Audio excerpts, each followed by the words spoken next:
We're at the western and southern edge of the U.S.-Mexico border. Right behind me, you can actually see where the border fence runs into the Pacific Ocean.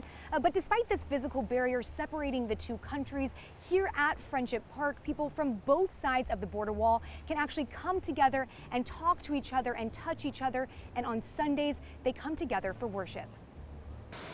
The California coast comes to an abrupt stop where the border fence meets the Pacific Ocean. When I go to Mexico and I'm on the other side of that wall, you could really see like the struggles of people like wishing and wanting to be here and like risk it all. Stephanie Pineda says on the U.S. side of the fence is an area called Friendship Park, and she says the mood is very different. On this side, you see like all the security, and you're just basically here as I guess you could say as like a tourist. I just show my ID to the border patrol and they let me go. Sunday was Irving's first time to Friendship Park, but he's not a tourist. He came to see his family for the first time in 10 years. They live in Mexico and he lives in Northern California. Hopefully to hug them or grab their hand or anything like that, but I was just putting my finger through the wall, try to touch and have like contact feeling.